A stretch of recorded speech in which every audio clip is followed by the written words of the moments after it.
Ending চাই থকাৰ বাবে ধন্যবাদ। এই মুহূৰ্তত লৈ আহিছোঁ 2023 বৰ্ষৰ হাইস্কুল শিক্ষান্ত পৰীক্ষাৰ প্ৰশ্নকাকত ফাদিল হোৱাৰ সন্দৰ্ভত আন এটা ব্ৰেকিং নিউজ। প্ৰশ্নকাকত ফাদিল সন্দৰ্ভত ইজনৰ পিছত সিজনক গ্ৰেপ্তাৰ কৰি আছে অসম আৰক্ষীয়ে। এই মুহূৰ্তৰ এটা ব্ৰেকিং নিউজ। লখিমপুৰত আৰু 3জনক গ্ৰেপ্তাৰ কৰিছে আৰক্ষীয়ে। প্ৰশ্নকাকত ফাদিল সন্দৰ্ভত ইজনৰ পিছত সিজনক গ্ৰেপ্তাৰ কৰি আছে আৰক্ষীয়ে। আৰু এইবাৰ লখিমপুৰৰ পৰা পুনৰবাৰ 3জনকৈ গ্ৰেপ্তাৰ কৰিছে। সোমবাৰৰ দিনা বিভিন্ন স্থানৰ পৰা আটক কৰিছিল 5জনকৈ লোকক। আৰু মেট্ৰিকৰ প্ৰশ্নকাকত ফাদিল হোৱাৰ সন্দৰ্ভত ইজনৰ পিছত সিজনক গ্ৰেপ্তাৰ প্ৰক্ৰিয়া অব্যাহত আছে। 5জনৰ ভিতৰত 2জনক জেৰা চলাই পিছত যাবলৈ দিয়ে আৰক্ষীয়ে।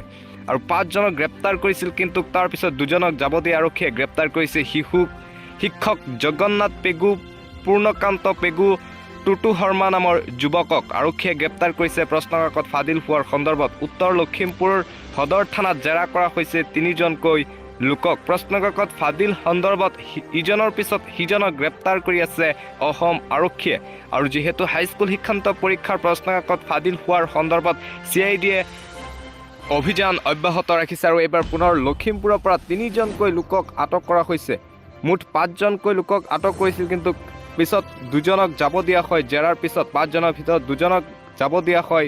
জেৰাৰ পিছত গ্ৰেপ্তাৰ কৰিছে শিক্ষক জগন্নাথ পেগু, পূৰ্ণকান্ত পেগু, টুটু শৰ্মা নামৰ 3জনক। উত্তৰ লখিমপুৰ সদৰ থানাত জেৰা কৰা হৈছে 3জন লোকক। আৰু CIDয়ে গ্ৰেপ্তাৰ প্ৰক্ৰিয়া অব্যাহত ৰাখিছে প্ৰশ্নকাকত ফাদিল হোৱাৰ সন্দৰ্ভত। সোমবাৰৰ দিনা বিভিন্ন স্থানৰ পৰা CIDয়ে গ্ৰেপ্তাৰ কৰিছে কেইবাজনো লোকক। আৰু এইবাৰ লখিমপুৰৰ পৰা পুনৰবাৰ 3জনকৈ লোকক আটক কৰা হৈছে প্ৰশ্নকাকত ফাদিল হোৱাৰ সন্দৰ্ভত।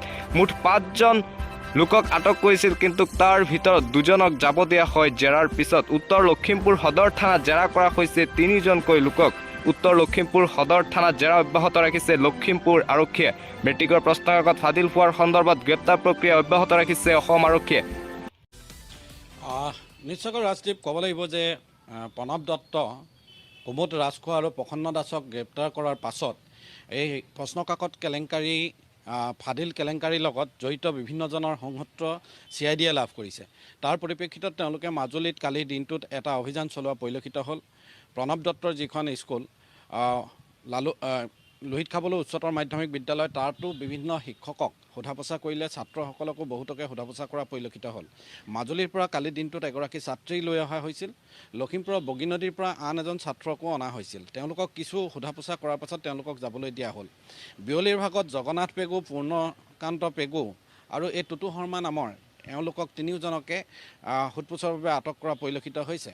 জগন্নাথ পেগুক যোৱা 16 তাৰিখৰ দিনাই তেওঁক ডিটেইন কৰিছিলে আৰক্ষীয়ে।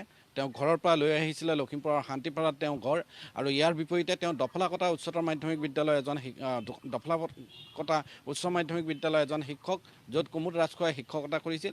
আৰু ঠিক তেনেধৰণে পূৰ্ণকান্ত পেগু সেইখন বিদ্যালয়ৰ শিক্ষক, অৰ্থাৎ কুমুদ ৰাজখোৱাৰ লগত সহ শিক্ষক হিচাপে কাম কৰা 2জন শিক্ষক। আৰু এজন সাধাৰণ লোক টুটু শৰ্মা, তেওঁ ঘৰ পথালি পাহাৰত প্ৰণৱ দত্তৰ ঘৰৰ ওচৰত, অৰ্থাৎ ওচৰ চুবুৰীয়া হিচাপে তেওঁ পৰিচিত। গতিকে সেই টুটু শৰ্মাকো আটক কৰা পৰিলক্ষিত হৈছে।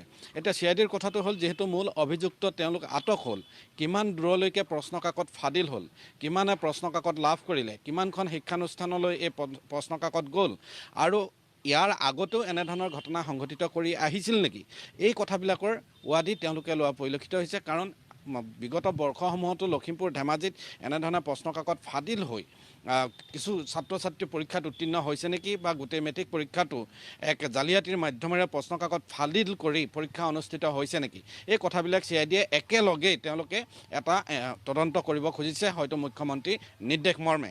গতিকে সেয়েহে লখিমপুৰত এই 3জনক আটক কৰা পৰিলক্ষিত হৈছে। জগন্নাথ পেগুৱে সহ শিক্ষক হিচাপে এই প্ৰশ্নকাকতৰ চাৰ্কুলেশ্যনত তেওঁ জড়িত হৈ আছিল।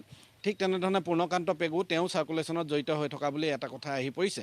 আজি উত্তৰ লখিমপুৰ সদৰ থানাত তেওঁলোকক এই মুহূৰ্তলৈকে ৰখা হৈছে। আৰু CIDয়ে এটা দল ইয়াত আছে, তেওঁলোকক কালি নিশা মাৰাথান জেৰা কৰা পৰিলক্ষিত হৈছে। আজি বিয়লিৰ ভাগত তেওঁলোকক লখিমপুৰ আদালতত, মুখ্য ন্যায়িক দণ্ডাধীশৰ আদালতত তেওঁলোকক হাজিৰ কৰাই গ্ৰেপ্তাৰ কৰা হ'ব। আৰু CIDৰ জিম্মাত গ্ৰেপ্তাৰ কৰি তেওঁলোকক আদালতত হাজিৰ কৰি CIDৰ জিম্মালৈ বা আৰক্ষী জিম্মালৈ লোৱা পৰিলক্ষিত হ'ব। গতিকে ইয়াৰ লগত আৰু কিমান দূৰলৈকে বিয়পি আছে, কিমানে প্ৰশ্নকাকত লাভ কৰিছিল,